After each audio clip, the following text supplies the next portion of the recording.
Eto. Dito talaga ako lumaki. Ilang years ba ako lumaki dito? Hanggang ano yata? Grade 1? Oh, dito ako. Maliit hanggang grade 1. Dito ako nagkaisip. Pero kasi iba na yung ano dito, wala nang daanan. Asan ang daanan dito pa? Asan na magagianan dito pa, oy? Mayroon akong kanin doon sa bundok. Ganito. Palkata daw yan. Ang ano? Laki. Nakikita ko sa mga truck. Kaninong bahay yan pa? Kaninong bahay yan? Medyo ano, hapon na kami. Almost Madali lang tumubo yung palakata.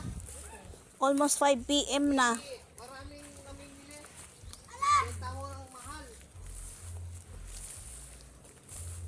Mami, may kagat ako sa ano.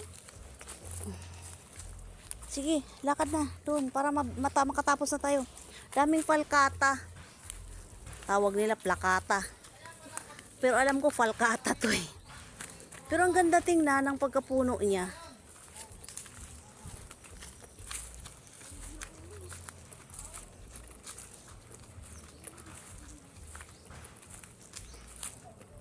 Wala ako nakikitang buko. Ang tataas na ng mga puno. Walang buko. Pa, walang buko. Way butong. Pa! Pa! Hanggang saan yung bahay natin? Saan yung bahay natin dati? Yan? Diyan sa spot na yan? Nilipad ng bagyong Nitang. Tumagilid. Grabe yung memory ko dito. May masaya, may thrill, may suspense. And merong parang Encantadia akong memory dito. Ipangalan mo lang kay Efrem. Ay, ayun pala yung Kapayawan na, oh. Ang dami palang mga pamana ni Efrem. Oo, madami. Pati Pandakan. Baka kala mo, ayan yung Kapayawan, oh. Asan yung sinabi mo pa, tanim mo? Tanim mo. Ayan, alangka nga. Alangka. Walang bunga. Eh, yung sinabi mong mga marang. Marang nandoon pa. Masakwan na.